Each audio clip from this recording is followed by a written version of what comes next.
Now, employees of state-owned sugar millers want their salary arrears cleared and offered assurances about their jobs before the 5 factories are leased.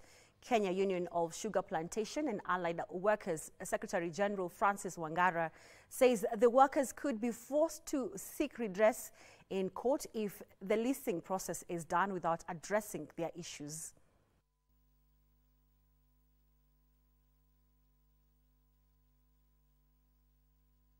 Discriminative in that form of payment.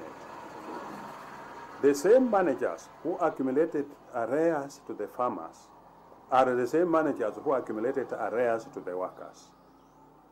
The workers' arrears, by the time we were working on the privatization, was at around 5 billion. I know it has grown beyond that. And as we speak, the only money that has been released to pay is to the farmers, and nothing has been released to the workers. We are putting our case clear. The government committed itself to clear debts before the leasing process takes effect.